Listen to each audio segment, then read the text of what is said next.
Merkel Media.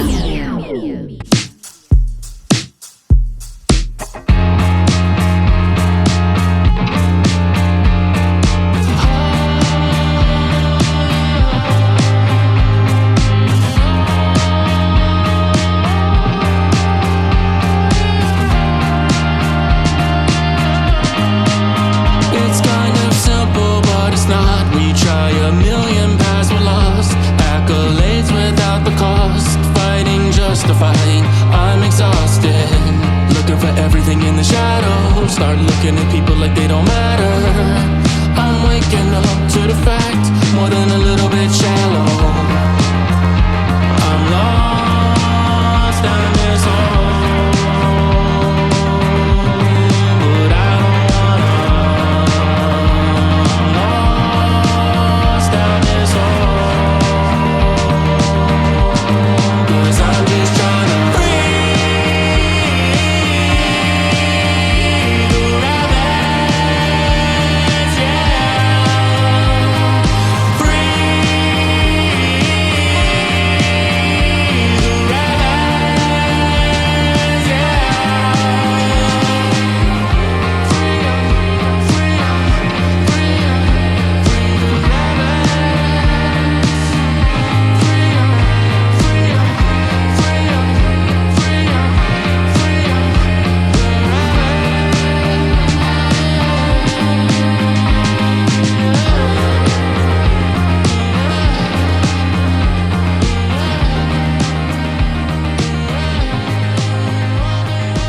What's good, everybody? This is Joel Thomas, and this is Free the Rabbits. And how are all the free-range rabbits doing out there today? Before we start with this week's episode, make sure you smash the like button if you're on YouTube, subscribe, hit the notifications, and share the episode. If you're on Rumble, do the same thing. If you're on any other podcast platform, make sure you're giving a 5-star review. Make sure you're leaving a review, any place that you can do it, and share the show. That's the best way for this entire podcast to get out there, is to share the show.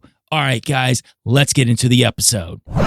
All right, guys, we are now on part 3 of my 4-part mini-series, Secrets of the Solomon Islands. And I'm going to tell you right now, I am jacked because I feel like we're starting to hit our stride. If we haven't already, we're just about to escalate it to a whole nother level. And today we're going to get even deeper into some of the giant lore before we get into the last piece, which will be part 4, where I start talking about some of these human giant hybrids, which is going to be even crazier. And then we're going to delve into Marius Boirayan's theories about what's actually going on the Solomon Islands. And I'll start giving you some of my theories as well about what I think's going on, because mine differ a little bit from what his are. However, I do like some of his theories and ideas. And just preface this again, guys, these are all theories and ideas. Matter of fact, we don't necessarily know if everything Marius Boirayan's telling us is true. He could have made up the whole thing. However, he does have a lot of things in his book that line up to historical facts, which I've already talked about in the last 2 episodes. We'll talk a little bit more today. And then at the end, on part 4, we'll talk a little bit more in depth about how some of those theories line up with historical facts and some of the stuff that's going on today. But first, if you're new to the show, I want to talk about who Marius Boirayan is. Just a quick refresher for the people that have already heard it. Sorry, this is going to be like a minute or two, just so people can understand who he is. And then I'm going to jump right into some of the craziness with this giant lore. I'm going to talk a little bit about caves, how they operate in the occult world as well, and how that is connected to these giants that are on the Solomon Islands. Now, Marius Boirayan is the son of the World War II Central France resistance leader and grew up in Mount Hagen in the Papua New Guinea highlands. Following a career in the Royal Australian Air Force, he was also an aircraft helicopter engineer working in the outback in Australia, and he decided in 1995 to go to the Solomon Islands to live. He currently lives in Queensland, Australia. He is also the research director of the Solomon Anthropological Expedition Trust Board, Incorporated, and one of the people involved in the investigation process on the islands regarding the true giants. Boirayan also had a website called www.thesolomongiants.com, which is no longer in existence. As a matter of fact, if you type it in and go there, it is just a blank domain. It no longer exists. However, I had someone send me a page of the website from an archive that I was able to get a hold of. It wasn't the entire website, so it was missing a lot, but it did have the initial homepage from the website. But that website no longer exists. And he started that in the 02-03 era, and he started talking about all the things that happened to him in the mid to late 90s with these UFOs, with these grays, with these giants, all these stories that he learned, even reptilians. And he put this out there as a website and was trying to get people to reach back out to him if they had stories. He published a book in 2010 called The Solomon Island Mysteries, which he went into crazy detail about what he had been talking about on the website. Now, the book isn't available in most stores online, or maybe some used bookstores you might be able to find one. I don't know. I haven't seen any in the bookstores that I go into. Now, I did find it on Amazon. Last time I saw it was dropping in price. When it originally started, it was $5,500. I think the next week it was $45. I think it went down to $33. I don't know what it is as of today. Now, I did have a couple of people reach out to me, and they found a couple in some bookstores around the world. One was in the UK, and it was $500. Another one was in another bookstore for $200 overseas. So I know that you can get it. It's tough to find. Now, you can go to some of these sketchy websites where you can purchase the PDF of it. I found it for free on a sketchy website. That's how I found it. And you're rolling the dice when you do that, as opposed to getting some sort of virus or something. But I rolled the dice. I got it. I was able to read it, the whole thing, front to back. And this series, Secrets of the Solomon Islands, is based around this book. Now, I've done research outside of the book, so a lot of what I'm talking about is outside of the book too, and then some of it's my own supposition. And obviously, I talk about some of his theories as well and some of his theorizing as well. Now, before we get into some of these giant stories, I want to talk about caves, and I want to talk about the divine caves, or what the occult likes to talk about cave systems and what caves are used as. Now, we're going to start with the Theosophical Society. And if you know anything about the Theosophical Society, it was an organization body of theosophy and esoteric new religions movement. It was founded in New York City in 1875.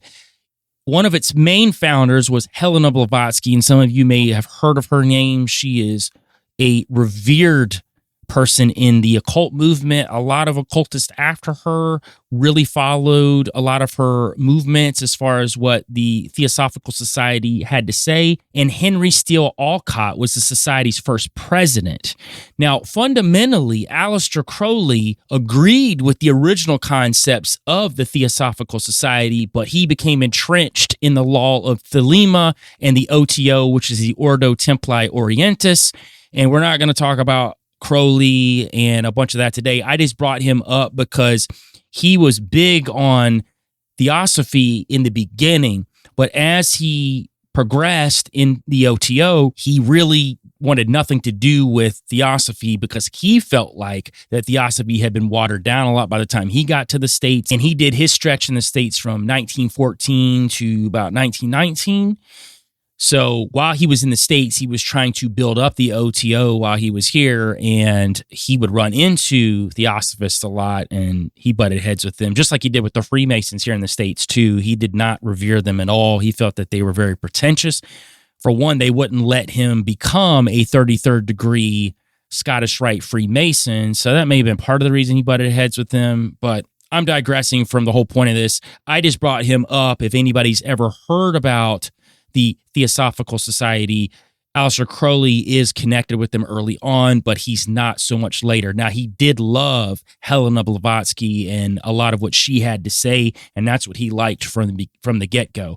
Now, I bring up the Theosophical Society because of what they talk about caves and cave systems. And I'm going to read a little bit about what they have to say about it, and then I'll talk about some other cultures and some other ideas that have permeated throughout cultures in time about what caves mean as far as spiritually and what it could mean when it comes to the Solomon Islands as well. Now, the Theosophical Society says it is an avenue leading to death and rebirth, to the confrontation of the primitive threshold over which form emerged from chaos, but is fearfully dark and filled with the dampness of dissolution and incipient life. One can become lost there with all sense of direction mockingly echoed back by haunting, telluric forces, confused and convoluted by side tunnels and caverns with their own networks of further corridors seeping and echoing in the gloom. But if one knows their bearings, the cave contains the mystery of the world and the key to what lies beyond. So the Theosophical Society is basically saying that birth and rebirth happen in the cave, happen in the womb. You'll see that here shortly when I talk about a cave being a womb of birth. Some cultures think that that's where first man was created, inside of a cave. I don't know if that's true or not. We know biblically that Adam was created from the dust of the ground, but we don't know exactly where that was at. Maybe it was inside of the earth. Some people think that the Garden of Eden itself was inside of the earth, below Agartha, or in the similar range of this hollow earth idea, and that there was a portaling system from the Garden of Eden onto land. I don't know necessarily. I'm open to the idea of the Garden of Eden being a lot of different things. I do think that it was interdimensional, at least in some way, if not all the way. But again, that's not exactly what we're talking about here when we're talking about the Solomon Islands giants. I just wanted to get that idea out there that this cave system is a place of rebirth. It's a place of trials. It's a place of things being born. And I believe that does attribute to what's going on the Solomon Islands when you have these subterrestrials, these UFOs, these beings from underneath the earth. You have these giant races from underneath the earth that live there. So I think this all plays into the occult.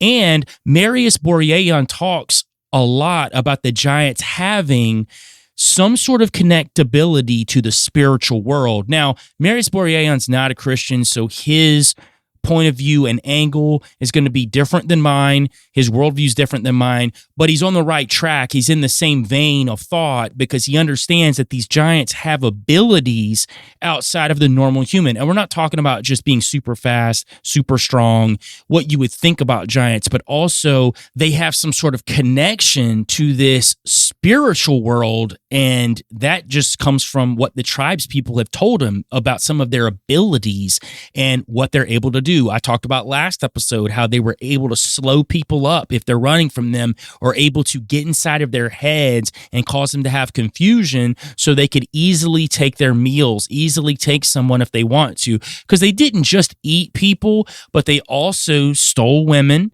for sexual reasons as well. And that's why on the islands, you've got some of these half-caste, quarter-caste, eighth-caste giants that are on there. And we are going to talk about one of those today, and Marius Boirayan actually meeting one of them, which is a wild story, but we'll get to that in a minute. So Periphery called the cave a symbol of the universe. It is often identified with the world center, the heart of all, and the meeting place of gods and men. So this also attributes to these subterrestrials. If you think there's some sort of fallen entities or connected to fallen entities, these gods, these Elohim, men would meet with them in these caves. These giants are in these caves. There is a spiritual context to what's going on in these cave systems. I don't think it's just that you have this technologically advanced race of beings that are underneath the earth with these giants, and they came from some sort of evolutionary chain from the past. I don't think that's it.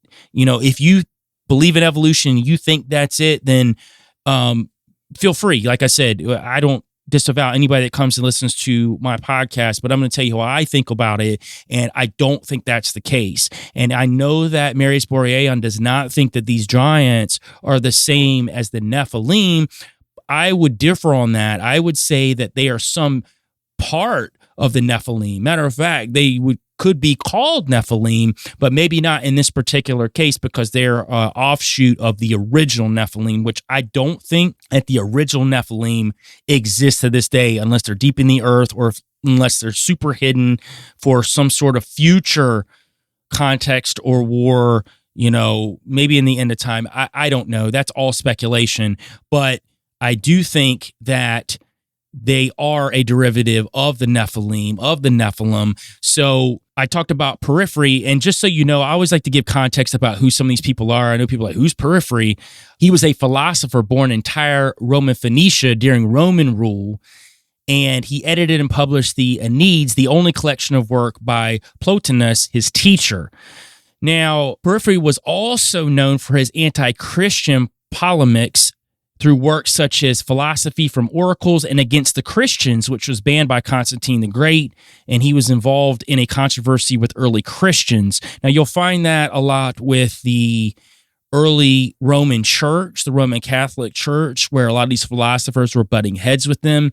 I don't necessarily know if some of these philosophers were wrong with what they were saying. Now, I don't agree with a lot of what the philosophers had to say as a whole when it comes to spirituality, but I do agree with them that the church at that point in time was becoming manipulated by Constantine, becoming manipulated by this Roman Catholic Church, and then it got diluted and controlled further on. We go down through history. So I think initially they saw that and they knew that it was being weaponized, it was being used for wrong purposes. Now, again, I don't agree with their point of view either.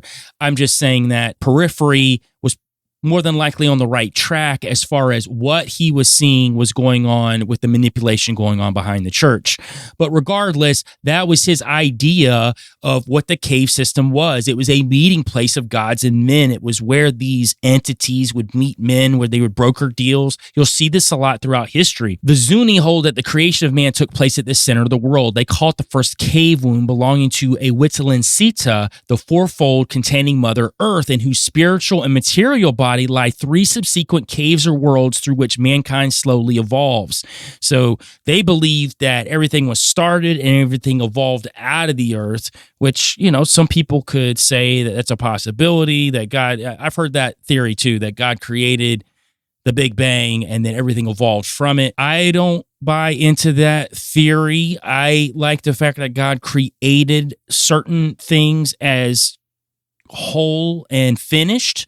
We know that biblically, but again, if you believe differently, that's your right to do that. So this last piece actually connects to a story about the giants in the Solomon Islands, which we're going to talk about today. So the Zuni say, in the fourth such world, the light is like that of dawn, and men begin to develop their perceptions and intellect before emerging into the world of disseminated light. So they talk about this light being in these cave systems, this light that isn't of this world, that isn't hooked up to a man-made power source. This is just something that exists within these caves, and that is a big talking point that the islanders in the Solomon Islands talk about, being in these cave systems, and I will talk about one of those stories here today. Now, the Theosophical Society also say to fuse these contrary aspects of the symbol requires seeing simultaneously from within, without, and from without, within. Most human beings find this mode of thinking alien to their terrestrial experience. So they see the cave either as an emerging place or as a place of the dead. So what they're saying, to break it down in layman's terms, that this symbol of the cave itself, is more than just a place where death and rebirth happen. It is a place of testing. It is a place of spirituality, a place of light. And I think that's true. I think you look at many occultists who have gone to cave systems to do rituals, to do ritual magic, to create in these caves, in these wombs. You're going to see that. And I think that that's probably what's going on beneath the Solomon Islands. You got these subterrestrials, these beings who are more than likely connected to governments. And on part 4, I'll get into Marius Boirayan's theorizing about that, and I'll talk to you about what I think too. But I think that there is testing, there is DNA manipulation, creating, for lack of a better word. And I do think that fallen entities can create. I know people have heard me say that on other shows. They're not creating from nothing though, but they are manipulating manipulating stuff. So, and I've used this analogy before. It's like going to buy Lego and you bring your Lego home, you build, you create from those pieces of Lego, but those Lego pieces were already manufactured at a manufacturing company. So the actual pieces were created somewhere else. You just used the building blocks and created something out of it. So when I say create, when it comes to fallen entities, that's what I mean in that sense. So I think there probably is some sort of creation going on down there. I think maybe the giants are some derivative of that. Also think the giants have been around for a long time. So they could have been there before the flood, maybe a little after the flood, went and hid under the earth. I think there is possibly giant civilizations all underneath the earth. And we can look at things, massive cave systems all around the world. We don't know how deep they go. We have no idea. We could just negate the idea of hollow earth, even though I think that's on the table.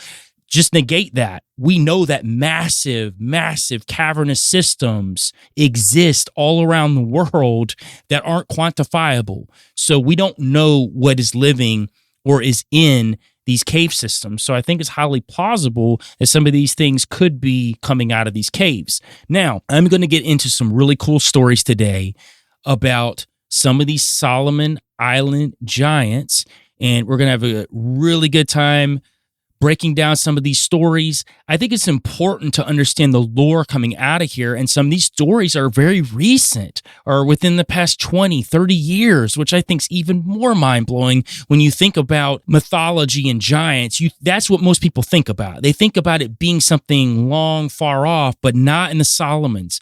They talk about these things as they exist right now. You go to different parts of the Solomons right now, talking about giants is nothing. They know they exist. They know they're there. They know places they don't need to go because these giants are there. So it's just a different culture. They grew up that way. So I think that gives a lot of these stories more validity because they're more recent.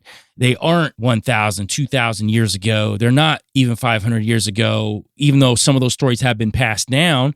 But a lot of these are more recent. And I think this gives it, like I said, more validity. So the first story we're going to talk about is a story called The Grateful Giant. And this happened in Guadalcanal. And just a refresher, Guadalcanal is the principal island in the Guadalcanal province of the Solomon Islands. It's located in the southwestern Pacific Ocean, northeast of Australia. It's the largest island in the Solomons by area and the second largest by population after Malaita, which I've talked about Malaita several times on the past 2 episodes. A lot of these giant stories that Marius Boirayan talks about are from these 2 islands. And frankly, it's 2 of the islands that he was on the most, so those are the people that he talked to the most. However, he says that he believes that the giants are all over the 1,000 islands, and he believes that these underground cave systems are probably connected underneath these islands, so they're able to move between islands underneath the earth. And the city in Guadalcanal that this happened in was Tangarer, which has a population a little over 3,000 people.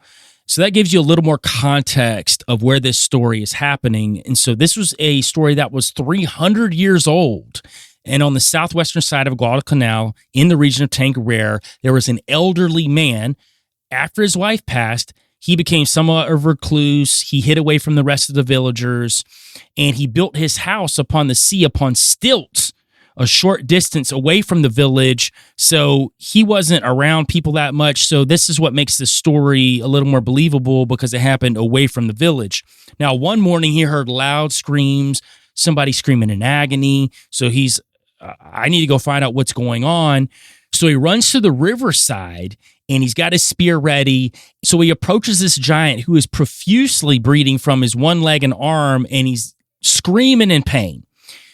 Now, he realizes that giant must have gotten this wound from probably one of the crocodiles from the river had gotten a hold of him. Now, the giant's super strong, so he's able to fight this crocodile off, but at the same time, he also had his leg ripped and his arm ripped, and he's basically bleeding out on the side of this river. So the old man could have just left him for dead. I mean, these giants are eating the villagers left and right. So he decides, though, he's going to have compassion for this giant. He's going to help this giant. So he cuts down some vine and some leaves, and he wraps them tightly around his more severe wounds to stop the bleeding. Here's the thing, though. He's an old man. He can't do anything with this giant. If we're talking about a lot of these Solomon Island stories, they're upwards to 15 feet tall. You're talking about an old man, an old regular man. He is not carrying this giant back. So he actually goes to the village, convinces the villagers to help him drag this giant back to his house. Like, look, you guys don't have to take care of him. The villagers not happy about it, but they revere this old man. They know his wife died, so they're willing to help him. So they said, look, giant wakes up and eats you. That's on you. You live way out here in the middle of nowhere. That's fine. We'll help you get him there. So he gets the giant home. He puts him in some big sheltered area, obviously not in the house. I don't think he was even in the house. I think it was some sheltered area. And he began to nurse him back to health, gave him water. The giant even asked him at one point when he wakes up, why are you doing this? He didn't even really answer him. He just like, listen, you need to eat up, get your strength up. So when the giant goes back to sleep, he has his sons and daughters come over and cook a big amount of taro, yam, and sweet potatoes, like a massive amount, because he knows this giant eats a lot. Giant wakes up, he feeds him some more. And the giant's starting to feel a lot better at this point. And after he finishes eating, he asks the old man, I must return to the mountains. Will you come with me? And the old man says, I cannot. What happens if your people saw me and wanted to eat me? And he tells him, that's not going to happen.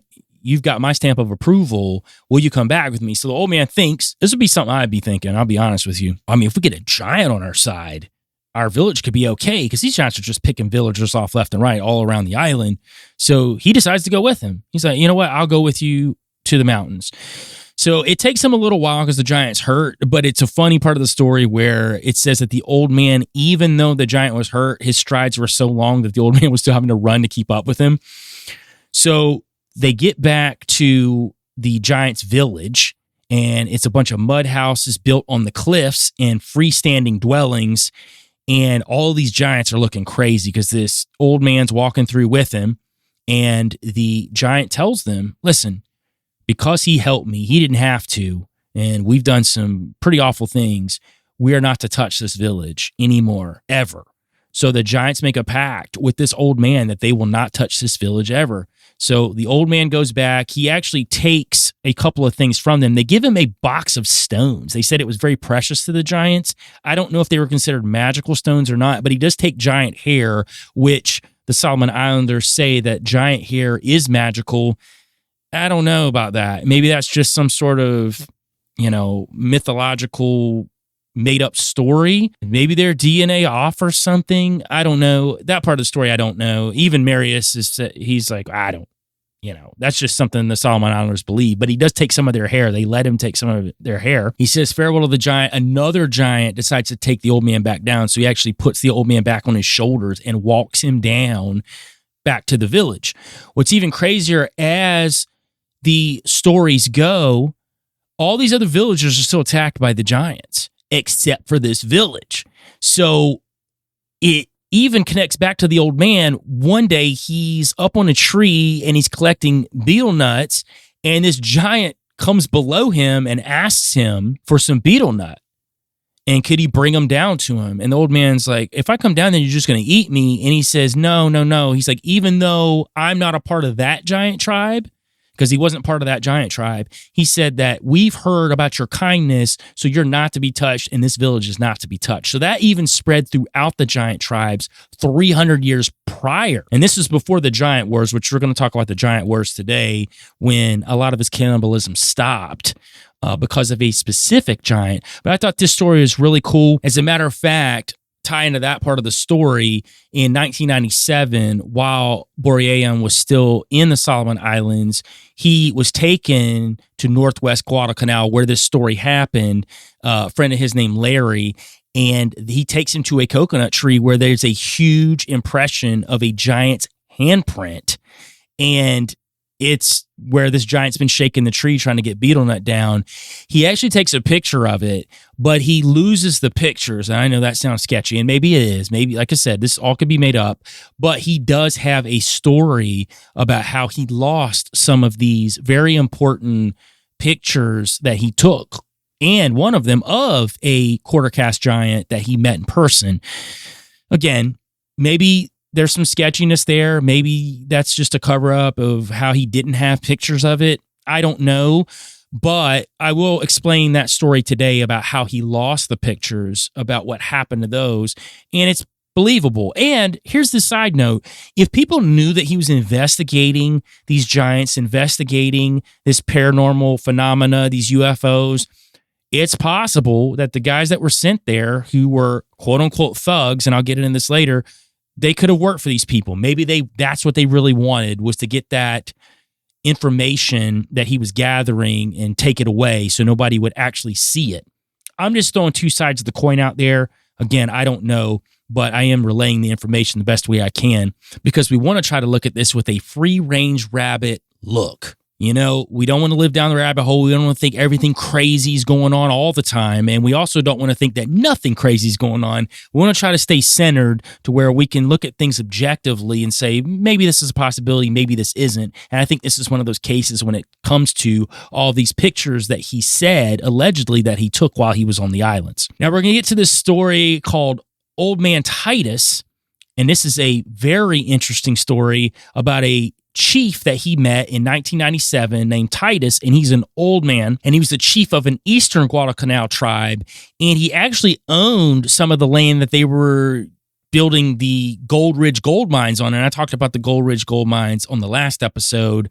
So he finds out that this guy has a ton of giant stories, and he's, man, I got to hear some of this stuff. So he goes over with a bunch of friends, John, his friend, who I've talked about too. They all go over there and they're drinking some beers, having some conversation. And it's funny, Titus is so old, he doesn't know how old he is. He just knows that he was a grown man when World War II came to the Solomon Islands. So he's a pretty old guy. So he's been around for a long time. And that was another talking point for Marius. He said that this guy's so old, why is he lying? You know, why would he lie? This is just commonplace for the Solomon Island villagers. These are not just part of their lore, it's stories that they've seen, stuff they've been a part of, which Titus was a part of one of these stories, and this is what he's relaying to Marius. So when he was in his mid-teens, he and his family lived in a coastal village in northeast Guadalcanal. So one night in the early hours of the morning, a huge giant reaches into the hut's wall and grabs the first human being that he could get a hold of, and it was Titus, obviously. So he takes him off, starts running through the jungle. Titus is screaming his head off. The giant's running through the jungle with Titus under his armpit, and anytime that Titus would try to get free, he would just squeeze his armpit, and this giant's so strong, Titus isn't getting away. So at some point, he just gives up. So this is at half light of moon. He knows that they're headed to the mountains, and he kind of knows the layout. He knows where they're at, but obviously he's sideways, and he's probably being carried pretty fast. So he's trying to keep track of where he's at. So he gets to the mountains. He takes Titus into a big cave and places him on the floor, which was 10 meters from the entrance. Again, these are distances being given. So we've got Titus who's giving distances about how far he is from cave entrances. He's very detailed with the story that he's relaying to Marius. He says that the giant sits down at the entrance of the cave. So, of course, Titus is scared out of his mind. He curls up and lays motionless for hours. On occasion, he would peek out and there'd be other giants walking by. They weren't even paying Titus any mind. Nobody's even trying to eat him at this point. He could see outside the cave's entrance, but he noticed it was still dark. This is where it gets interesting. But inside the cave, it looked like daylight. And he couldn't even fathom because there was no fire in there, no bulbs, no lamps, no source of lighting, nothing in this cave, but this light source was lighting up the cave. As a matter of fact, other islanders have said the same thing that were in some of these caves with giants or just in some of these caves in general, that there's some sort of otherworldly light source. And this goes back to what I was talking about earlier with the Theosophical Society, how they talk about these caves being a source of light. And I don't think they were just talking about spiritually. I think they were talking about physically too. Maybe the manifestation of something spiritually is lighting these caves up from inside of the earth. Again, it could be subterrestrial technology that's doing it, but it could also be some sort of connectivity to something spiritual. And I thought that that was a great tie-in with the Theosophical Society and what they think is going on in these caves from a spiritual aspect, and with these giants seemingly having some sort of connectivity to the spiritual world. So just prior to dawn, now he's been there overnight now, the giant picks Titus up in one hand and takes him outside the cave. So he carries him a short distance around the edge of the mountain to another cave and places Titus on the floor. And in this cave, the same thing. Unnatural light that's lighting up these caves. He said it was almost tunnel style, the way he looked down these caves. He said they just went forever. From what he could tell, because of the light, he could see how far they went. He said it was just a winding, massive tunnel system that was going on in these caves. Now, he stays there another night, and by the next morning, Titus sits up, and the giant's still sitting at the cave's entrance guarding him. No other giant came past, and he didn't see anybody else. So at one point, the giant actually hands him some dead lizards so he can eat something, which is super weird. Like, if he's going to eat this Titus, why is he not eating him already? And it's crazy. At mid-afternoon, the giant stands up, picks up Titus, carries him to the outside of the cave, sets him on his feet, pushes his back, and points down to the village and tells him to go. So Titus starts walking real slow because he's not sure what's going on. And he gets about 50 meters away and takes off running. He does not stop running until he gets back to the village. Now, Titus does tell Marius he could point him in the direction of these caves, but he's not going back to these caves. And from all indications, Marius didn't go either. I don't know if he was too keen on going to these cave systems where these giants were at. I don't know. I might try to do it if I had a few people with me. I don't know. I'm always rolling the dice on stuff like that because, man, to see a giant, what a way to go out, in my opinion. It's like seeing a dog, man. Like, if I could see a dog, man, what a way to go, man. That would be awesome. So Marius does theorize about why this giant let him go. And I think it's a funny theory, but I kind of like it too. He thinks that the giant had a dispute with his wife, possibly about providing food, and he might have brought Titus as a peace offering, and she was like, that ain't good enough. So he just lets Titus go. Again, I think this is a great story, and I think there's some backbone to it because of the detailed way the story's told, and it coming from somebody so old.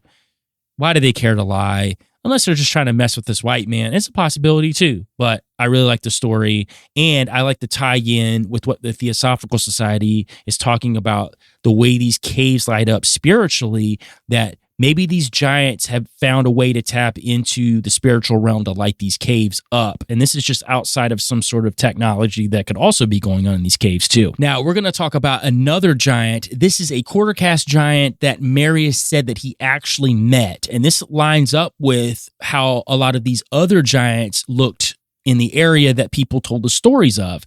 Now, a quarter cast giant would mean that his grandfather was a giant. So he would be the third one down. A half caste would be the son of a giant. A quarter caste would be the son of a giant. Just so people understand what that means. And caste is used like a caste system. Like we have different caste systems. People use that typically when they're talking about politics or the 1%ers as opposed to middle class, as opposed to the lower class. You'll see that when you're talking about caste systems, but this is also used in this way too when it's talking about these giants. Now, Marius hears about Jenny from Joseph, and Joseph's actually related loosely to Jenny, so that's how he knows about Jenny. And he tells him, hey, look, I can take you out there. And at this point in time, he and Joseph are crocodile hunting in the area. Now, they had forged a memorandum of understanding with these islanders when they go in the area to hunt these crocodile. They would make a pact with them and deal with them where they could do it, and then they would bring them X amount of crocodile meat in the process. Otherwise, they couldn't do it because there was a island-wide ban on hunting crocodiles, and that's why they ended up going out of control as well. But you were allowed to do it. You just had to broker the deal with whoever's running the villages to be able to do it. And that's what he and Joseph were doing. So they found a way to make it make sense so they could go see this Jenny because they were going to hunt crocodile in this particular area. So they head out to this place called Beaufort Bay, and it's on the southwestern side of Guadalcanal. And it's serious crocodile country. He even talks about when they're on the boat and they're going through the river, these crocodiles are just sunbathing everywhere. Like, you don't even want to put your hand in there because they might bite it off. Matter of fact, on their way to this village deep towards the middle of Guadalcanal, he actually gets attacked by a crocodile and gets saved by one of the guys that's part of his troop. He mentions that. But after they have this whole incident with him almost getting eaten by a crocodile, and he also, by the way, was getting oil samples while he was there to send back to Australia because there was all this crude oil all over the island and nobody was doing anything about it. So he thought, well, this is a good way for the islanders to start making some money, very similar to what he was doing with the gems in the area too, which I told you in episode 1, we will talk about what he was doing with these gems, and I will get into that on episode 4. But he was sending stuff back to Australia to let them know, hey, we could go mining for this. We could, mine this oil too. And at the time, he says when he does send all this stuff back to them, they don't do anything about it. Matter of fact, the Solomon Islanders don't even want to do anything about it. He speculates on what that could be. He thinks there's some sort of political movement to not do that, to keep everybody in the islands in poverty, which I think is a huge possibility too. Why not? It's better to keep people in poverty and controllable than it is to give them a way to make a life for themselves. So Jenny the quarter cast giant and his family lived in another small village that was at the foothills of a mountain about 3 to 4 kilometers up the river from where they were hunting these crocodiles. So they get up to the village. They obviously got to go talk to the chief first. You got to get an okay from the chief, and he's got to make sure you're all right, one, and you're a white man deep in the Solomon Islands. They're going to check you out, make sure you're okay. So he goes to the chief's veranda. They're husking some betel nut, and Joseph explains in Guadalcanal that Marius wants to meet Jenny. So the chief laughs. He's like, of course, anybody new wants to meet Jenny. So they send a messenger over to Jenny to make sure Jenny wants to take visitors. And Jenny says, yeah, why not? Come on through. So it's on the outskirts of the village where Jenny lives. And the chief actually tells him a couple of funny stories about Jenny too. And the village folk are predominantly Catholic. They have a Catholic church there. So Jenny and his family had a bunch of pigs, and they just slowly started disappearing. Now, this always happened on Sundays when the family went to church, except for Jenny. So as they're dwindling down to one pig, of course, Jenny's like, I got to stay back to make sure this pig doesn't get eaten.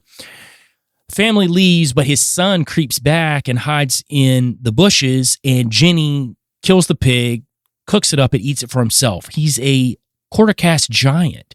He has to eat. So he was sneaking eating his own pigs, but then lying to his wife and kids and saying they were getting stolen. So when they all come back, he's like, it got stolen. We got to, kids, get out in the woods and look for it. And the son's like, why am I going to go look for it if it was in your belly the whole time? I thought it was so great.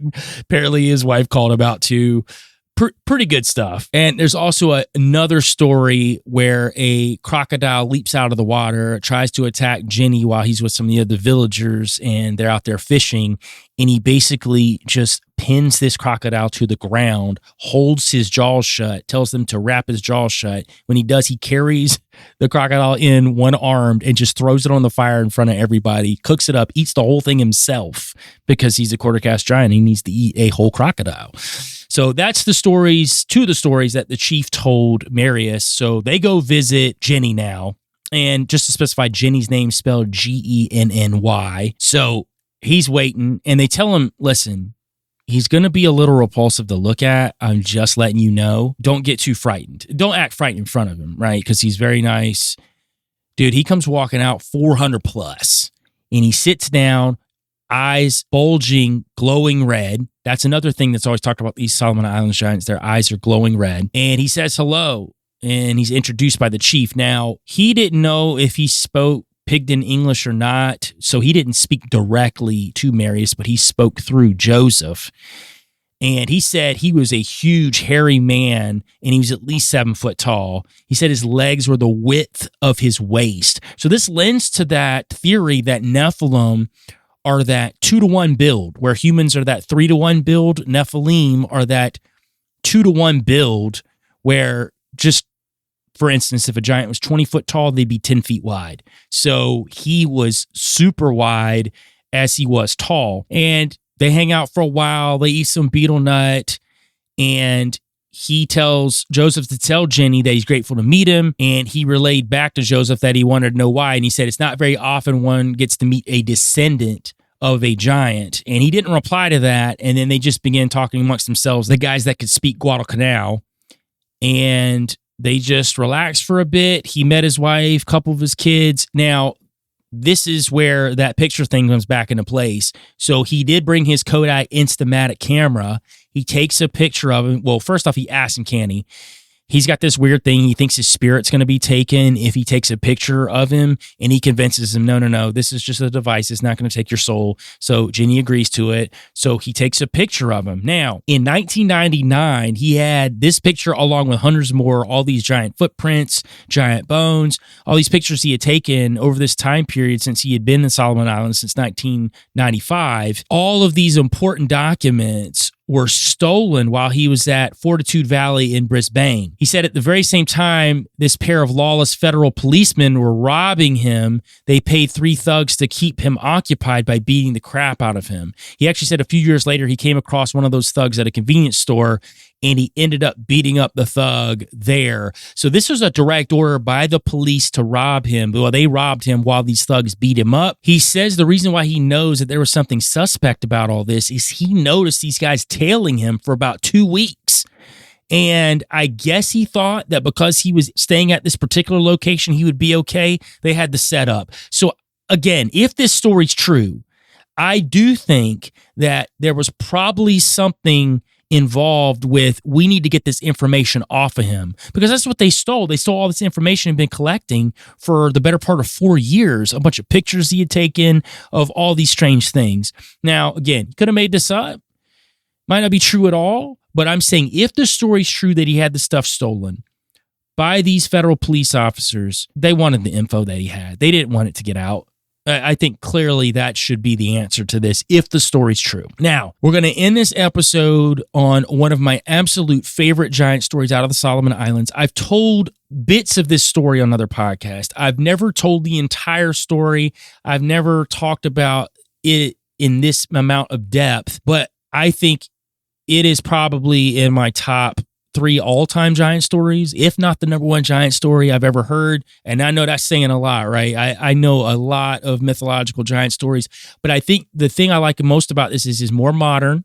This giant said to still be alive to this day. He became chief of the giants over all the Solomon Islands, and he is a good giant, a good Nephilim. And I think this lends to my good Nephilim theory about giants being able to make decisions that are outliers from what their communities have set them up to be. Matter of fact, he changes his entire community because of his very, very incredible story. And we're going to talk about Luti Mikode, chief of the giants. Now, in the past, you may have heard me say Luti Mikode. It is spelled Lutimikode. In this story, and this is the first time I've got a hold of this book, he actually breaks down how the Guadalcanal people say his name. They say his name in 2 different ways. One side of the island calls him Luti Mikode. The other side of the island calls him Makande. I like Makode, so I'm going to call him Makode, and that's still correct because part of the island calls him that. So that's where we're going to get this Luti Mikode from, and I'm going to tell the story, this fantastic story of Luti Mikode from him being a child all the way up to him being chief of the giants. So Luti Mikode was born, according to Marius's understanding and the stories that he had heard about Luti Mikode. And here's the best part. He not only heard about Luti Mikode from the Solomon Islanders, but he also heard about Luti Mikode from some of these indentured servants who were still alive who lived in Australia, in Queensland, which is even crazier. And their stories matched up. But there were pieces of story missing because the people that talked about it in Queensland would talk about just his part of the story while he lived in Queensland, Luti Mikode, whereas the Solomon Islanders would tell the entire story because they knew of where he came from, what happened when he got back. I thought that that was the most telling thing if we're going to buy into the story of Luti Mikode, that you've got 2 separate areas that are talking about Luti Mikode from two different perspectives. So this story is coming from Australia and the Solomon Islands, and he's talked to people from both, and he's heard the story from both, which I thought that was very telling if we're going to buy into the story being true. So Luti Mikode was born between the years 1860 and 1870, and you may already be, wait a minute, that's a long time ago. Luti Mikode's still alive? According to the Solomon Islanders, he's still alive. He's still chief of the giants. Giants live for a very, very long time. They have a different DNA set than we do. So if we're going to buy into giants being the children of fallen entities or part of some sort of DNA manipulation of said entities, they would probably have some of their traits, and they might live a little bit longer than the average human. So again, I think it makes sense in that context. So Lety was born to a family of giants that lived inside the dense tropical rainforest mountain ranges of central Guadalcanal near Mount Papapenesu. So he grew up like all the rest of the giant boys. The family, the clans people were great. You know, within these giant tribes, they're great to each other, generally. In Solomon Islands, I know we've heard other stories of warring giants, and even on these islands, these tribes war against each other, but within their tribes, they have family units just like anybody else. They're not just barbaric and have nothing going on upstairs in their brains. And I think that does lend to the fact, too, that they are very intelligent. This is not some ogre that people think about when they think about giants. I think they're very intelligent. So the Makode clan lived in their large cave for centuries amongst all other giant clans of the mountain jungles of the interior. So this particular clan has been around since the beginning, and they hold a lot of weight when it comes to the other tribes, the other clans in the Solomon Islands. So the story really begins, and it starts over a tobacco pipe. And I know that sounds funny, but this tobacco pipe, this symbolism, this tobacco pipe even holds true today in the Solomon Islands. So Luti Mikode's grandmother enjoyed smoking tobacco and was in the possession of a white man's pipe. And how this happened was one of the clansmen had snatched up one of the men for food, and he had a pipe on him. So he gave the pipe to the grandmother, and the grandmother used it. Well, she's so big, and giants are big, that she accidentally stepped on this pipe and broke it. So she became really sad. She was out of whack, they said, for a couple of months. She really, really liked that pipe. So they tried to devise a plan to get this pipe back. So Lety was probably 5 to 6 foot tall because he was 10 years old. So kind of tall for a 10-year-old, 6 foot tall, but they figured that if they shaved him down, shaved a lot of his hair off, cut his hair to look more like the islanders on the coast, that he could blend in and try to get one of these tobacco pipes. And they knew that the white men, because that's where the pipe came from, these white island traders that would come on the coast, they would snatch people up, they would pay for people, and they would bring them back to Australia and sell them and turn them into indentured servants, where they're still slaves, but they're getting paid. That's the best way to say what these indentured servants were. So he goes down there. He ends up getting tricked by a couple of white men who say, oh, yeah, we got this pipe. Come on the ship. Oh, my God. Tale as old as time. So they get him on the ship, and they're like, man, this kid is ugly, but he was pretty stout. So they said, okay, we'll take him. So they take him. He's trapped on this boat. He's not getting off. So they take him all the way to Queensland. And here's a little interesting side note. Slavery ended in the United States in the 1860s, but it had just gotten really crunk up in Australia. So Australia was really getting going when it got stopped in the United States. Just a little side note there, so you get the context of time of where we're at right now in history. Okay, so these islanders that these white men were taking as slaves were called Kanaka. So they thought that Luti Mikode was a Kanaka, but just an ugly Kanaka. So when they get there to Queensland to sell these slaves, nobody wants this Kanaka. They're like, man, he is ugly. But there was this old farmer, really old, in his 70s, and he needed help on his farm. He had no help. It was just him and his wife, and they were both super old, but they had to make money, and he needed a slave. So he paid a very insignificant amount of money to get Luti Mikode. So his wife's super angry when he gets back with Lety. She says, what are we going to do with this? This is not going to work. You were supposed to bring back a slave / indentured servant that was going to be able to help us around here. Well, quickly, they realized that Luti Mikode is stupid strong. He could lift the back of wagons while they needed to change the wheels out on it. He could carry heavy logs, boulders, stuff that the average person just couldn't do. There was even one occasion where their only horse went lame during planting season, and Lety put the horse's harness around his neck and plowed the remainder of the paddocks. Interesting enough, that story is told on the Solomon Islands, and Marius makes a point to say that they have very limited knowledge of the Western lifestyle, so they wouldn't know what a horse's harness was to plow the fields with, because at the time, they didn't do that in the Solomons. So he said that brought some more validity to the story in saying that he was using a device that they don't use in the Solomons. So he was doing so good that the old man's wife started making clothes for him, trimmed his hair, started treating him like the son she never had, which I thought was pretty interesting. And the farmer started selling his crops for good profit. So they wanted to reward Lety, and so they went to a nearby plantation where there were a lot of Kanaka slaves over there. And he was like, well, I want to get him around his own people so he can have some friends. And he was friends with the farmer over there. Well, he goes over there, these Kanaka freak out. They know he's a giant. Imagine that. Life's already, and I'm not even trying to laugh about the situation, but it's so crazy to me.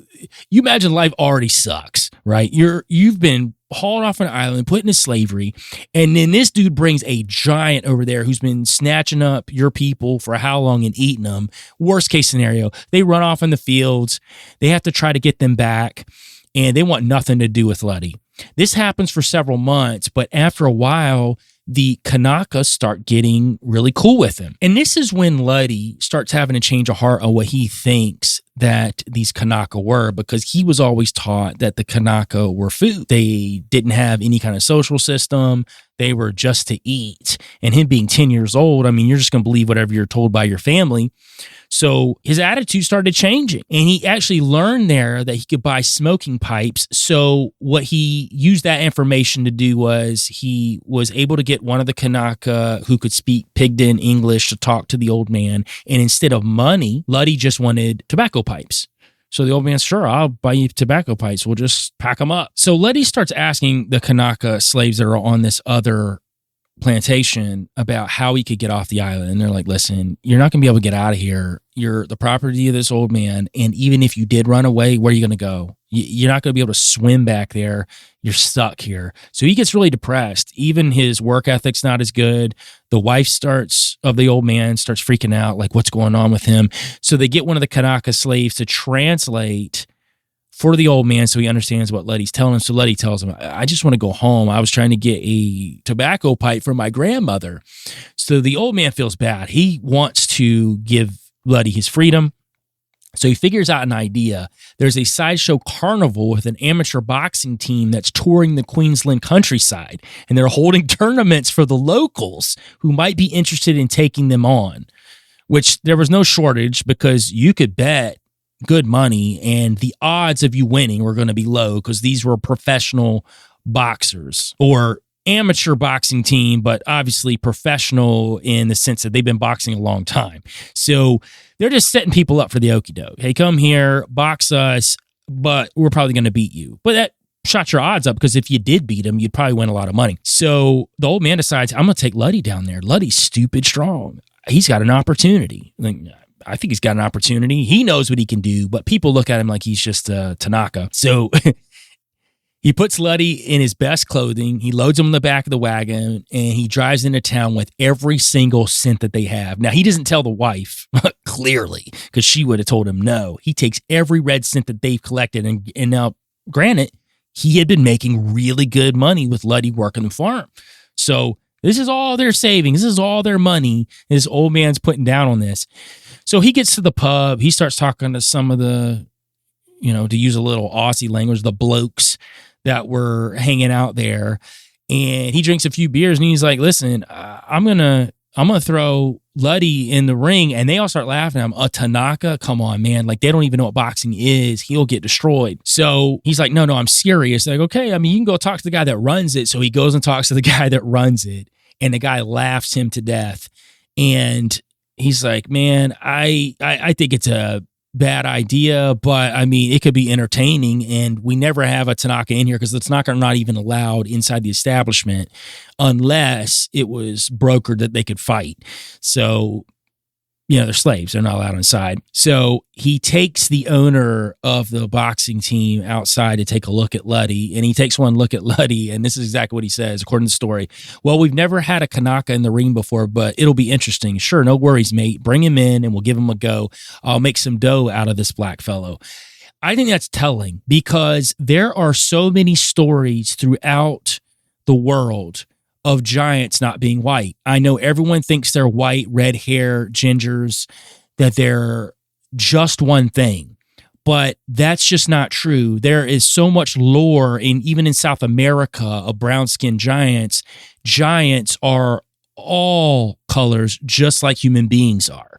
And I know there's a narrative, and I won't talk about that narrative today, that the giants are white for a reason, because the original man was of a darker persuasion, and that somehow makes one color good, one color bad.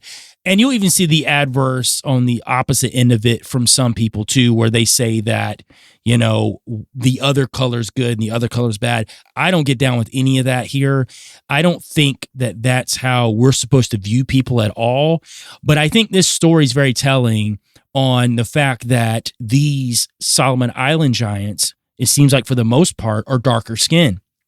So this blows that whole concept of giants being only fairer skinned. And again, like I said, there are many stories of giants in South America that are also of a darker persuasion. So again, I think the giant skin tone operates very similarly the way human being skin tone operates as well. We have all shades that are all around the world. And if you're going to buy into the fact that giants existed or they still exist, or however, if we're going to believe that, then yes, they are also of multiple shades as well. But that was very telling in the story. It was a point that was made in the story. So the farmer feels kind of bad because he can't talk to Lety. They have a language barrier there. So he tries to explain to him that he's about to fight a white man, and if he wins, he'll set him free because he's putting all his life savings down on this fight. If he wins all this money back, he can afford to let him go. And Lety has no idea what's going on. So they put Lety in the ring, and of course the owner is hyping this up. We have a special treat. We have a Kanaka for the first time in history, in Queensland history. So they take Lety by the hand, move him from the back of the crowd into the ring. All these racial slurs are being thrown at him. Marius makes a point to say that. So again, we know that he is not fairer skinned, or he would fit in more with these fighters that are fighting here in Queensland. And the thing is, Lety doesn't even know what they're saying. He just knows that they're laughing at him. They're making fun of him. Now, the farmer believes he's got this in the bag. He's like, man, Lety is all that. He's got the strength of, 10 men. He should be able to take this guy out. So Lety still doesn't know what he's doing in the ring. That's the best part. He still doesn't know. And the farmer, helped Lety to the ring. When he's leaving the ring, he sees somebody with a tobacco pipe. He picks it up and screams out to Lety, Lety, look, a tobacco pipe. He's trying to get him in the mindset of, hey, get in the mindset of this being a fight, because Lety still doesn't know why he's in this ring. So the German who's fighting him cheatingly slams a big punch into Lety's back. As Lety turns around, he gets smacked in the face by this fist again. It gets better. And then the German gets in a stance, and one of those like old school stances, like bring it on. The story is Lety got so angry with one punch, he caves this dude's chest in to the point that his fist goes through his chest, and then he picks the guy up with him still dangling from his fist and looks at the crowd and says, me win. So everything gets silent in the place. Of course, they have police officers there that run up in the ring to check things out. The farmer runs up there to console Lety and let him know, hey, nothing's going to happen. It's okay. And it's true. The German was fighting under Queensberry rules, and part of Queensberry rules is if you die in a fight, it is legal and you lose. And so he lost. And so the farmer wins all this money. They go back. He takes Lety to the other plantation because he needs somebody to translate. And so he tells the other farmer, look, I'm going to buy Luti Mikode's best friend. And he has his best friend translate to him, who could speak pidgin English, translate to Lety and let him know, listen, we're going back home. And Lety is jacked. Matter of fact, the farmer buys him another case of tobacco pipes. So at this point in time, he's got 100+ tobacco pipes that he's taking back with him. He gets on the boat. They get him back. He goes home. And at this point in time, all the other giants in the Mikode tribe have pretty much forgot about him. They thought he was disappeared. They don't know what happened to him. They thought he died. So when Lety gets back to Guadalcanal, he discards his clothes. He's like, I don't need these clothes anymore. He runs back up into the tropical rainforest mountains, and he's reunited with his family and clans people. Now, he wasn't seen again till many years later at the end of the Giant War, when he and his clans fought in bloody battles for the freedom of the Guadalcanal hostages being held by the clans opposing their cultural change. And I'm going to get into the Giant Wars here in a second. So Luti Mikode brings all these tobacco pipes back, and he begins dispersing them amongst the giant clans of the island, and later as a symbol of peace to the freed Guadalcanal people, which I'm going to get in that story now. To this day, Luti Mikode is still considered the chief of the giants, and they say he's still living on Guadalcanal Island. So, the Giant Wars, and this is a very interesting part of Luti Mikode's story, and this is essentially the ascension of Luti Mikode into the chief of the giants. So, when Luti Mikode gets back and meets with his family, the Mikode tribe, he explains to them why the cannibalism of the Guadalcanal people by the giants needed to come to an end. So at the time, Luti Mikode's father was the chief of the clans of the East Guadalcanal giants, and his son's disappearance had become big news in some of the clans of the East and West, so they were very excited to have him back. Now, when he gets back, he lets them know how he befriended some of the Guadalcanal coastal workers, and they had also been tricked, captured, and sent to the white man's land. He said that through the friendship that he had with these Guadalcanal people, these Kanaka, that he learned that they weren't just pieces of meat to be eaten. They actually had a soul, mind, feelings, just like the giants. So isn't that interesting how these giants thought that they were just meat, that they weren't something to be revered as being human, essentially, or having a soul, having a spirit. And he lets them know that they don't need to be eaten anymore. So the Mikode clan is all about it because he's back home, and they believe him, and he tells them it's not going to happen. So his father sets a precedent that they are not going to eat any more villagers, any more islanders, any more humans on the Solomon Islands in Guadalcanal. Now, this doesn't go over well with the tribes, the clans in the West.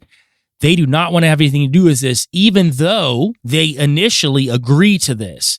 Now, in 1910, this rift forms between both the sections of the clans of the island. The clans of the East eventually separated themselves from those of the West who would not stop the custom of cannibalizing the coastal humans. So this is that big rift over the fact that Luti Mikode wanted to stop this cannibalism. So back to Luti Mikode's father, who was the chief of the Eastern clans, he had always managed to keep the feud from erupting into something more violent. But around 1915, the feud erupts to a full-on inter-clan giant war. Now imagine imagine being a villager there and the giants are having a war on the island.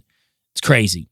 So in the middle of the night, a large group of giants from the West, and they were trying to defy what the clans, particularly the Mikode clan, had set up as this agreement with them and the humans that they wouldn't eat them anymore. They went to the coastal village of Cocobono in central Guadalcanal and kidnapped over 20 Guadalcanal people and took them back up to the mountains where the Western giants lived. This was a message sent to the Eastern giant clans that these laws are to be abolished. These laws of not being able to eat people, done. We're going to eat people. We're letting you know this. Now, this reaches the Mikode clan, So they formulate a plan to rescue the people. Hundreds of giants of the east assembled with Luti Mikode leading the battle. They stormed the subterranean dwellings where the giants of the west had their human captives. Many giants died throughout the ensuing battle that resulted, with the kidnapped humans eventually saved. So the humans that were saved, these 20 humans, Luti Mikode gave each of them a tobacco pipe. It was a signifier that no harm would come to these tribes again, these villagers again. This ended the giant wars. Luti Mikode became the chief of the giants of all the clans at that point, east and west. Now, Marius talks about during his travels around the island of Guadalcanal, he met people who claimed their tobacco pipes once belonged to Luti Mikode. As a matter of fact, he met a woman who had a pipe that was given to her by Luti Mikode, because not only did he give it to those people that he saved, but part of this sign of friendship, he went to these villages and gave them a tobacco pipe. And this was a symbol of, we're not going to eat you anymore. We're going to coexist on this island together. So you may ask, is there any other proof that Luti Mikode lived or is still alive today? I think there might be a little piece that lends to that. So I know I've talked briefly about the ethnic wars in the early 2000s. So apart from the fact that Marius was told by people that the giants obviously live far longer than humans, in 2000, and this is during the ethnic wars that I was just talking about, one of the bishops of the Solomon Islands Anglican Church was taking a sabbatical in his village home in northwest Guadalcanal, met Luti Mikode in 2000 to discuss the ethnic wars of the Solomon Islands. Now, here's the kicker. So how did Luti Mikode know to meet with this bishop? Now, part of it is it was announced on the SIBC, the Solomon Islands Broadcasting Corporation radio, but unless Luti Mikode had a radio, the thought pattern is that spiritually he knew that this bishop wanted to meet with him to discuss these ethnic wars. At least that's what's talked about in the Solomon Islands. But there's a bigger piece to it. The bishop meets Luti Mikode one more time, and the Solomon Islands Broadcasting Corporation, the SIBC, reported that this bishop met with Luti Mikode to talk about the ethnic wars. So the islands themselves, the radio broadcasting station itself, said that Luti Mikode was meeting with this bishop, which I thought was very interesting. Now, maybe that's made up. Maybe these islanders are lying. Maybe Marius is lying. Possible. But the fact that it is said that on these radio stations and newspapers, and I've been saying this since I started this series, that all this stuff is constantly reported by the Solomon Islands, by Papua New Guinea newspapers. It seems to be very common and normal in these areas to talk about these things on radio stations. So if we want a little bit of proof, there's a little bit of proof there, unless you just don't believe the fact that it ever was aired. But I think that's a great way to end this segment before we get to our last segment, part 4 of this mini series that I've been working on. And this next part's going to be very interesting because we're going to get into these human giant hybrids. They're called the Ramo, and what they could correlate to that we've heard about in other mythologies and other stories around the world. We're also going to talk about Marius's findings and what he thinks is actually going on in this subterranean world of the Solomon Islands. Guys, I really appreciate you hanging out with me today. As I always do, we're going to read some reviews today. We're going to start with Apple Podcast. We've got Nicolin B1, love the show. Diving down the rabbit holes is what he does best. Love the perspective and the deeper dives. I don't know if you meant to say rabbit holes, but I like rabbit homes. That was a pretty good way of saying that. Thanks, Nicolin. And I want to read a few from out of the country. And I want to let you guys know that on the Apple Podcast app, if you're out of the country, Canada, UK, Australia, we got a ton of Australian friends that listen to me, and I really appreciate you guys, everybody for that matter. But I just noticed that there's a huge influx of people from Australia that listen to the show. When you guys write the reviews on Apple, you probably see it on the app. I don't see it on the app. It's some sort of weird country thing. But when I log into another app called Chartable, I get to see those reviews. And I'm going to read some of those today, the ones that I don't see normally. Warmed up to Joel's voice. I came across Joel while listening to the confessionals. At first, I was slightly unsure about him, but soon warmed up to his voice. The man is full of wisdom, amazing experiences, and interesting thoughts. There is something truly special about someone who has walked through the world experiencing things and living experiences others never have the guts to pursue, let alone talk about. I have huge respect for you, Joel, because once I heard your story, I knew you were authentic. Thanks for sharing your thoughts. Coco belongs to Fox. Appreciate that. I appreciate the love, and I just try to be authentic. I'm not always right. I'm not always perfect either. And I hope that through this podcast that we all realize that none of us are, and we're all just trying to find a little bit of truth and hopefully connect to each other in the process. We've got another one from Australia. We've got Marge and Jared. My fellow brother in Jesus Christ, keep uncovering the evil. God bless you, Joel, and your ministry. In the mighty name of Yeshua, uncover the evil and bring all that is being done in the dark to light. Your testimony made me cry, dude, with such joy. Keep slaying. It's an honor to do battle with you. Appreciate that so much. I would say that I'm not so much trying to uncover evil so much as just trying to spread light. I think that just naturally happens. And I personally want to get myself out of the mindset of trying to uncover every dark crevice and evil, because I think we can live a fuller life if that's not our main focus. I don't think we should focus on the negativity as a point of reference, but I do understand what you said, and this isn't a knock on that. This is for my own personal journey as of the last year. I'm really trying to move into this positive space of, yeah, I'm going to talk about things. I'm going to talk about what I think about these things. And in the process, I hope that it brings other people to a realization that there's a fuller world that we all can live. And hopefully we can walk through Christ while we do it as well. I got one more from Australia from Maxie Fur. Great new podcast. Love the perspective offered by Joel and how the show's ethos has been defined in the first episode. Keep it up. Absolutely. That first episode, I think, is there to set the tone going forward on how we look at all these subjects, to know that we can look at things in an objective way, know that we might walk away from it being wrong with our theories. But you know what? If we're never going to theorize, if we're never going to speculate, we're never going to learn, right? And I think that's what we're trying to do here with this podcast. Now we're going to go to YouTube. We've got Goons. Keep it up. I've been watching on Spotify when I'm going to sleep, but then I'll have to change it because it's too interesting to sleep to. LOL. Love it. I am the same way with interesting stuff. I can't watch it while I'm trying to go to sleep. And thank you so much. That's a big compliment. I appreciate it. Patriotic Yank 4940, loved it. What a banger. Like the intro too. Thank you so much. And for anybody that doesn't know, the intro music and the outro music is always me. I have a wealth of music that you guys can go check out on all music streaming platforms. Just type in Joel Thomas and you can find me anywhere. I've got a lot of music out there. We got one more from YouTube.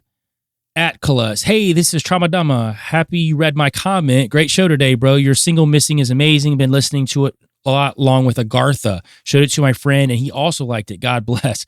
That was like a follow-up comment to a comment from Apple Podcasts. So I love it. You guys are jumping to all the platforms and leaving 5-star reviews, writing reviews where you can. I really appreciate it. And if you can right now, go to any platform you got access to, go to all of them, leave a 5-star review, write a good review where you can, leave a good comment. If you're on YouTube, like, share, subscribe, hit the notifications. And again, share. And speaking about my music, I'm going to play a different song today. We're going to end it with Adios. This is from the Shape of Shadows soundtrack. Hope you guys like it. And you know what it is. Go outside, touch grass, and get your tail out the hole.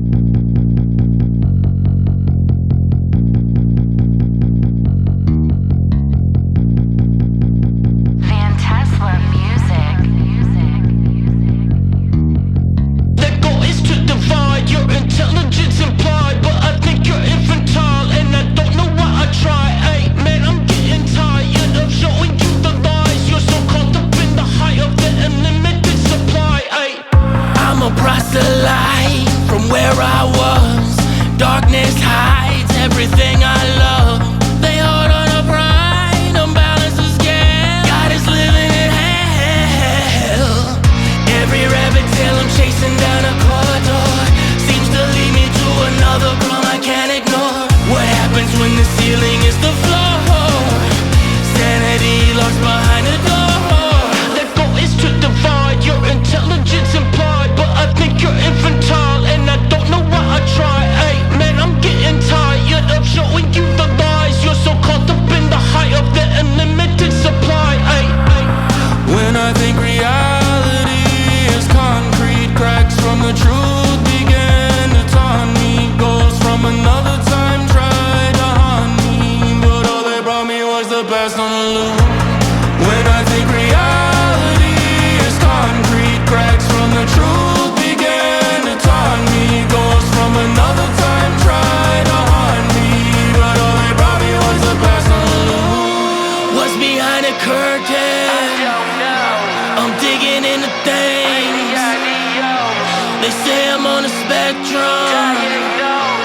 craftsman at these threads trying to build